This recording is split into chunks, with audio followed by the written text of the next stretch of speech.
Imagine waking up one morning with a quiet sense that something is no longer right, even though nothing dramatic has happened yet.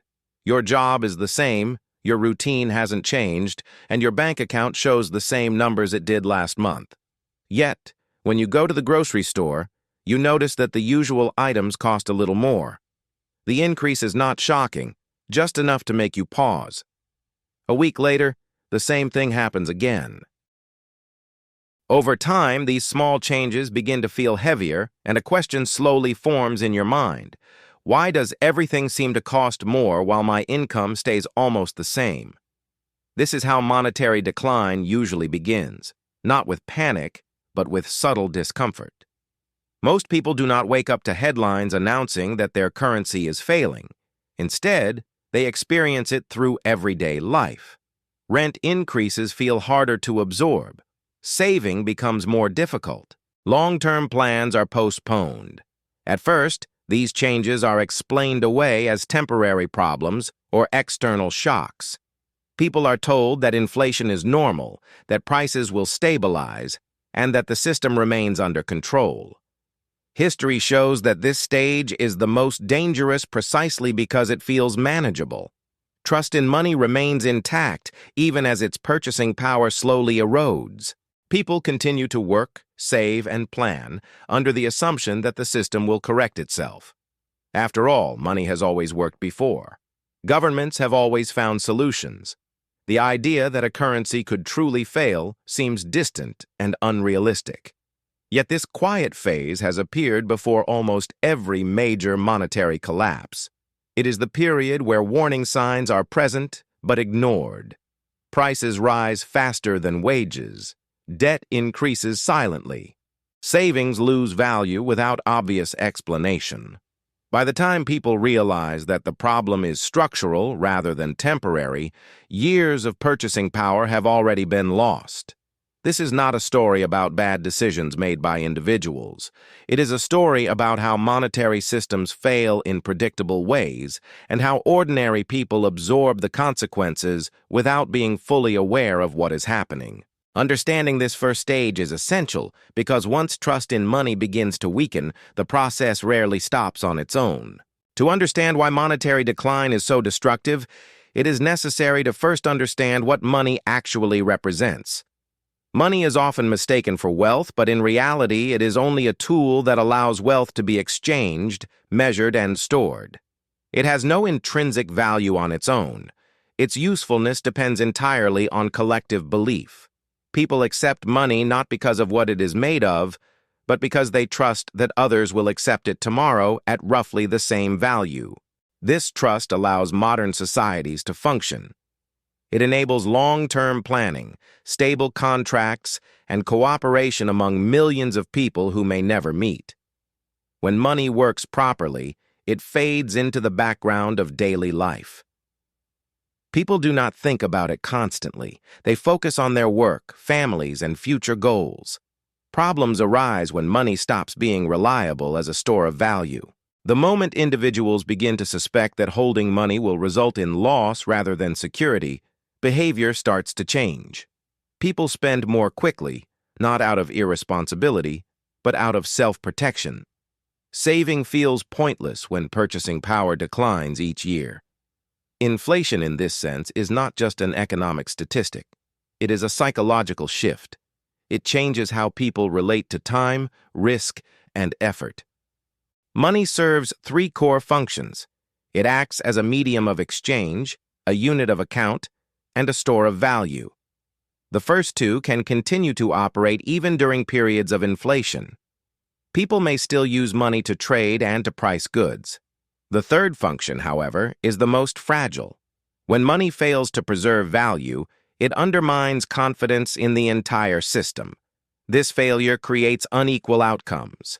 Those who depend on wages and fixed incomes suffer the most. Their earnings lose value while their obligations remain unchanged. Those with access to assets, political influence, or financial knowledge are better positioned to adapt. Over time, this dynamic increases inequality and social tension. Monetary collapse, therefore, is not simply about prices rising. It is about trust dissolving. Once people lose faith in money as a reliable measure of value, the foundation of economic cooperation weakens. History repeatedly shows that when this trust breaks, restoring it is far more difficult than maintaining it in the first place. One of the earliest and most revealing examples of monetary decline can be found in the history of the Roman Empire. For a long period, Rome benefited from a relatively stable monetary system based on precious metals. The silver denarius became the backbone of Roman commerce. It was widely accepted across the empire, trusted by merchants, soldiers, and taxpayers alike. This trust allowed trade to flourish and helped bind distant regions into a single economic system. The strength of the Roman currency was not accidental. Early Roman coins contained a consistent amount of silver, and their value was widely understood. People did not need complex economic theories to trust the money they used. They trusted it because it worked. Prices were predictable, wages were meaningful, and contracts held value over time. This stability supported Rome's expansion and gave the empire a strong economic foundation. However, as Rome grew, so did its financial burdens. Military campaigns became more frequent and more expensive. Maintaining large armies, defending borders, and administering vast territories required enormous resources. Tax revenues alone were no longer sufficient to cover these costs. Roman leaders faced a familiar problem: how to fund growing expenses without provoking public unrest through higher taxes. The solution they chose was subtle but powerful. Instead of openly raising taxes or cutting spending, the state began to reduce the silver content of its coins. New denarii looked similar to older ones, but they contained less precious metal. More coins were minted and put into circulation, allowing the government to meet its obligations without immediate resistance. At first, this strategy seemed effective. The economy continued to function. Payments were made. Daily life went on. But beneath the surface, something important had changed. The connection between money and real value was slowly weakening. As more debased coins entered circulation, prices began to adjust. People started to notice that their money did not go as far as it used to. This moment marked the beginning of a long and gradual erosion of trust. The Roman monetary system did not collapse overnight. Instead, it entered a slow decline driven by decisions that appeared practical in the short term, but proved destructive over time. As the debasement of Roman coinage continued, the effects became increasingly visible throughout the empire. What had begun as a quiet adjustment to the silver content of coins slowly evolved into a structural problem that affected nearly every aspect of economic life.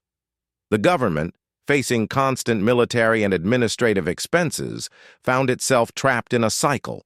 Each reduction in silver allowed the state to produce more coins, but each new wave of coins reduced the purchasing power of all money already in circulation. For ordinary citizens, the consequences were subtle at first. Prices rose gradually, often explained as local shortages or temporary disruptions. Wages, however, did not rise at the same pace. Soldiers demanded higher pay to compensate for rising costs, which forced the state to mint even more debased coins. Merchants adjusted prices not out of greed, but out of necessity. The money they received simply did not contain the same value it once had. Over time, people began to change their behavior. Older coins with higher silver content were saved or hidden, while newer, lower-quality coins were spent as quickly as possible. This shift accelerated inflation and further weakened confidence in the currency. Trade became more difficult as trust declined. Some regions began to rely more on barter, while others demanded payment in goods rather than money. The most damaging aspect of this process was its normalization. Each step seemed justified by immediate needs. There was always a crisis to address, a war to fund, or an emergency to manage. Rarely did leaders acknowledge the long-term consequences of their decisions. Instead, monetary debasement became an accepted tool of governance. As confidence in money declined, inequality increased. Those who owned land, livestock, or physical goods were better able to preserve their wealth. Those who depended on wages or fixed payments suffered the most. The monetary system, once a unifying force, began to divide society. Rome did not fall solely because its money lost value, but the collapse of trust in its currency weakened trade, reduced state authority, and eroded social cohesion. The lesson is clear and timeless. When a government alters its money to solve short-term problems, it often creates long-term instability that is far harder to control.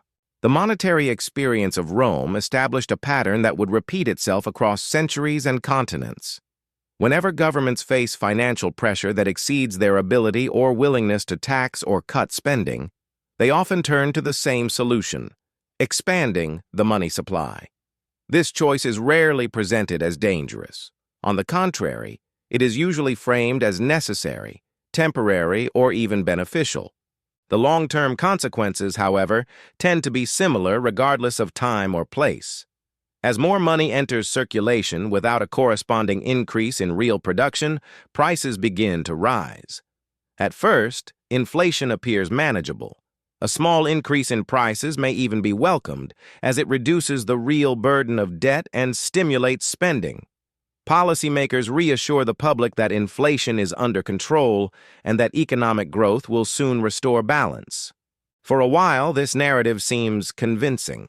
The problem emerges when inflation becomes persistent.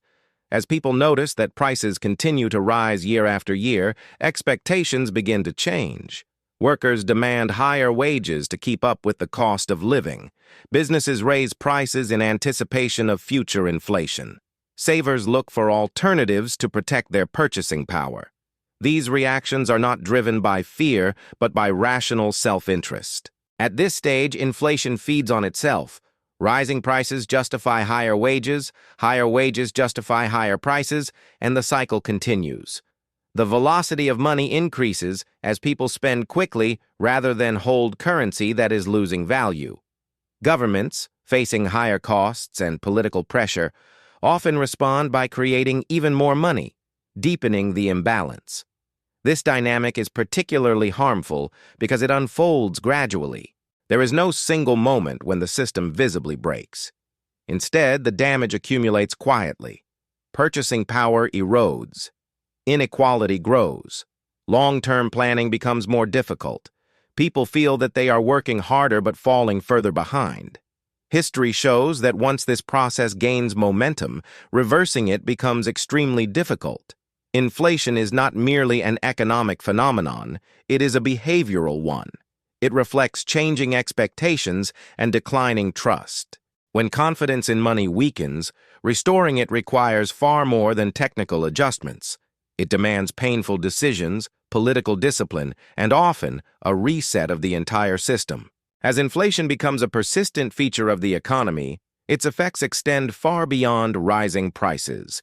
What begins as a monetary issue gradually turns into a social one. Daily life becomes more stressful, not because of a single crisis, but because uncertainty replaces stability. Families struggle to plan for the future when the value of their income is unclear. Saving feels pointless, and long-term goals are postponed or abandoned altogether. One of the most visible consequences of sustained inflation is the widening gap between different segments of society. Those who own assets such as real estate, businesses, or commodities often see their wealth rise along with prices. Their assets adjust to inflation, sometimes even benefiting from it. Meanwhile, individuals who rely primarily on wages or fixed incomes find themselves falling behind. Salary increases, when they occur, rarely keep pace with the true cost of living. This imbalance fuels resentment and frustration. People who work diligently feel punished, while those with access to capital appear protected. Over time, trust in institutions erodes. Governments promise relief, but their tools become less effective. Policies designed to stabilize prices may introduce new problems, such as shortages, reduced investment, or capital flight. As confidence in the official monetary system weakens, alternative behaviors emerge. Informal economies expand as people seek ways to exchange value outside of official channels. Barter, foreign currencies, and physical goods become more attractive. These adaptations are rational responses to instability, but they undermine the formal economy and reduce government revenues, making fiscal problems even worse. Inflation also distorts moral incentives. Speculation becomes more appealing than productive work. Debt is rewarded, while saving is punished. This shift alters social values, encouraging short-term thinking over long-term responsibility. Economic decisions become reactive rather than strategic. At this stage, policymakers face limited and unpleasant choices. Raising interest rates may slow inflation but risks recession and political backlash. Cutting spending or raising taxes is unpopular and difficult. Many governments delay decisive action, hoping that conditions will improve on their own. History suggests that this hesitation often makes the eventual outcome more severe. The longer inflation persists, the more deeply it reshapes behavior and expectations. Once trust in money is damaged, restoring it requires far more than technical adjustments. It demands sacrifice, credibility, and, in many cases, a fundamental restructuring of the monetary system. A clear illustration of how these dynamics unfold in a modern context can be seen in Germany after the First World War. The country emerged from the conflict economically exhausted, politically unstable, and burdened with enormous financial obligations. Reparations imposed by the Treaty of Versailles placed additional pressure on a government already struggling to rebuild its economy. Faced with limited options, German authorities increasingly relied on the printing of money to meet their commitments. At first, the effects were not immediately catastrophic. Printing money allowed the government to pay debts, fund operations, and avoid outright default. Economic activity continued, and many believed the situation was temporary. However, as the money supply expanded rapidly without a corresponding increase in real production, prices began to rise at an accelerating pace. What had started as inflation soon turned into hyperinflation. For ordinary Germans, daily life became a constant struggle against time. Prices changed so quickly that money lost value within hours. Workers were often paid multiple times a day so they could spend their wages immediately before prices rose again. Saving became meaningless. Years of careful financial planning were erased in a matter of months. The most striking images from this period show people carrying wheelbarrows full of banknotes just to buy basic goods. But these images only hint at the deeper damage. Trust in money vanished, and with it, trust in institutions. Contracts became unreliable. Fixed incomes were destroyed. Middle-class families, once economically secure, fell into poverty almost overnight. Behavior adapted rapidly to the new reality. People rushed to exchange money for goods as soon as they received it. Barter returned in some areas. Foreign currencies and physical assets became stores of value. These actions were not driven by panic, but by necessity. Holding money no longer made sense. Germany's hyperinflation demonstrates how quickly a modern society can unravel when its monetary system loses credibility. The collapse was not simply financial. It reshaped social relations, intensified political extremism, and left long-lasting scars on the national psyche. It stands as a powerful reminder that monetary stability is not guaranteed by modernity, technology, or good intentions, but by discipline and trust. Hyperinflation does not merely reduce the value of money, it transforms the way society functions. When a currency collapses, the damage extends far beyond economics and enters the realm of social behavior and moral norms. In such environments, the rules that once governed cooperation begin to break down, not because people become unethical, but because the system no longer rewards responsible behavior. When money loses value rapidly, long-term agreements become impossible to maintain. Contracts that once made sense become unfair or meaningless. Debts are either erased or become unbearable depending on their structure. The idea of saving for the future disappears, replaced by an urgent focus on immediate survival. Time itself seems compressed, as planning beyond the short term feels pointless. This shift has profound psychological consequences. Anxiety becomes widespread. Trust, which once extended to institutions and strangers, retreats into smaller circles of family or close community. Economic activity narrows as people avoid risk and uncertainty. Productivity suffers, not due to lack of ability, but due to lack of coordination. Governments facing hyperinflation often attempt to impose controls in an effort to restore order.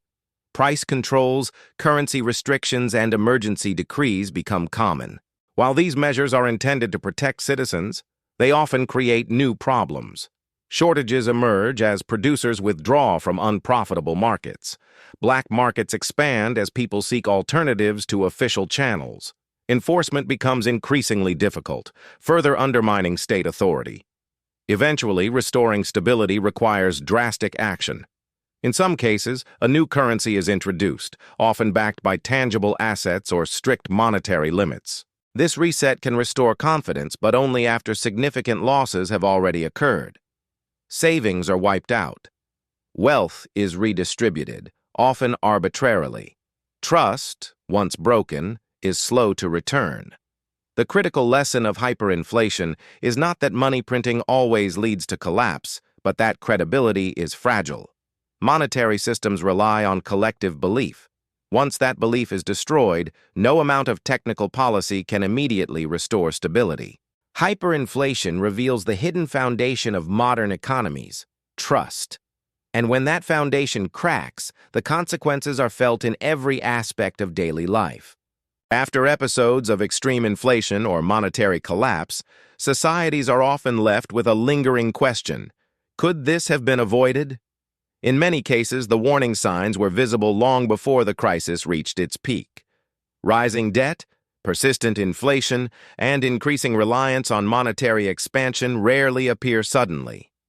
They develop gradually, often explained away as necessary responses to extraordinary circumstances. One reason these warnings are ignored is that modern monetary systems are complex and opaque.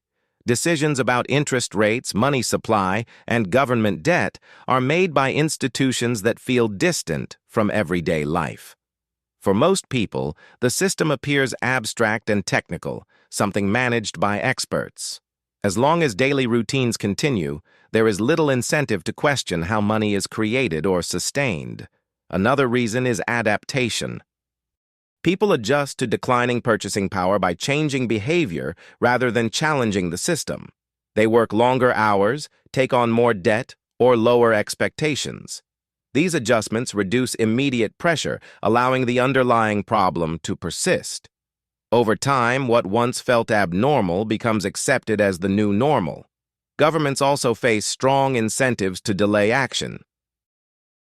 Addressing monetary imbalances often requires unpopular measures, such as spending cuts, tax increases, or tighter credit conditions. These choices carry political costs. As a result, policymakers may choose short-term relief over long-term stability, hoping that growth or external factors will resolve the issue. History suggests that this pattern is common across different political systems. Monetary collapse is rarely caused by ignorance. It is more often the result of conflicting incentives and postponed decisions. Each step along the way appears reasonable, even responsible, when viewed in isolation. Understanding this process helps explain why monetary crises tend to surprise the public, even when they are predictable in hindsight. The collapse itself feels sudden, but it is usually the final stage of a long period of gradual deterioration.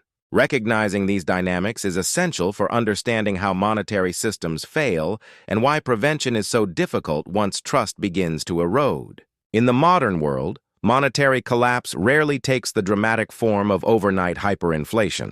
Instead, it often unfolds slowly, hidden behind technical language, policy adjustments, and reassurances from authorities. Central banks are designed to prevent exactly the kinds of crises seen in the past, and in many cases they succeed in delaying them. Interest rate management, quantitative easing, and complex financial instruments can stabilize systems that might otherwise fail quickly. However, these tools do not eliminate fundamental constraints. Creating money or credit faster than real economic value eventually reduces purchasing power. The difference today lies in speed and visibility. Inflation may be spread over many years, making it less noticeable but no less real. Small, consistent losses in purchasing power accumulate, especially for those who rely on wages and savings rather than assets. Another defining feature of modern systems is the separation between money creation and public awareness. Most people do not see new money being created. They experience the effects indirectly through higher prices, asset inflation, and rising inequality. This distance makes it harder to identify the source of the problem and easier to accept official explanations. Modern economies also rely heavily on debt. Governments, corporations, and households borrow extensively, assuming stable conditions. Moderate inflation can make debt easier to manage, creating incentives to tolerate or even encourage it. Over time, however, high debt levels reduce flexibility and increase vulnerability to shocks. Trust remains the central pillar. As long as people believe that institutions can manage these dynamics responsibly, the system holds. When confidence weakens, reactions can be swift, capital moves quickly, markets adjust abruptly. The same mechanisms that once provided stability can amplify stress. History does not suggest that modern societies are immune to monetary failure. It suggests that failure may take different forms. Understanding these differences is essential for recognizing risks before they become crises. Monetary systems evolve, but the underlying relationship between trust, value, and human behavior remains unchanged. For individuals living within these systems, the most important question is not whether a monetary collapse will occur, but how exposed they are to the risks created by instability. Most people are not harmed by inflation all at once. Instead, they are affected gradually through subtle changes that accumulate over time. Wages lose purchasing power, savings fail to grow in real terms, basic necessities absorb a larger share of income. This slow erosion makes the problem difficult to confront. There is rarely a clear moment that signals danger. Instead, people adapt. They reduce discretionary spending, delay major purchases, and accept lower standards of living as normal. These adjustments allow daily life to continue, but they also mask the underlying decline. Understanding monetary history provides a valuable perspective. It reveals that money is not a guarantee of security, but a tool that depends on policy choices and public confidence. Individuals who recognize this are better equipped to make informed decisions. This does not require predicting crises or abandoning institutions, but it does require awareness. Diversification becomes essential. Relying exclusively on a single form of money or income assumes stability that history does not support. Flexibility, skills, and adaptability provide resilience when monetary conditions change. Financial literacy is not about speculation or fear, but about understanding incentives and trade-offs. Another critical insight is the importance of time. Monetary instability rewards short-term behavior and punishes long-term planning. Recognizing this helps individuals resist reactive decisions driven by panic or false urgency. While no one can control systemic outcomes alone, informed choices can reduce vulnerability. Ultimately, monetary systems reflect human decisions. They are shaped by incentives, politics, and trust. Individuals cannot eliminate systemic risk, but they can understand it. History shows that awareness is often the difference between those who adapt early and those who bear the full cost of collapse without warning. One of the greatest dangers during periods of monetary decline is complacency. Because modern systems rarely collapse all at once, people often underestimate the seriousness of gradual erosion. Inflation that occurs slowly does not trigger panic. Instead, it becomes part of everyday life. Prices rise, expectations adjust, and what once felt unacceptable is slowly normalized. This psychological adjustment is one of the most powerful forces sustaining unstable systems. Over time, people begin to measure progress differently. Rather than asking whether their purchasing power is improving, they focus on whether they are surviving. Declining living standards are rationalized as the result of global forces, technological change, or personal shortcomings. This mindset shifts responsibility away from systemic factors and places it on individuals, even when the underlying causes are monetary. Governments and institutions benefit from this normalization. Gradual decline produces less resistance than sudden collapse. As long as daily life remains manageable, pressure for reform stays low. This allows imbalances to grow larger and persist longer.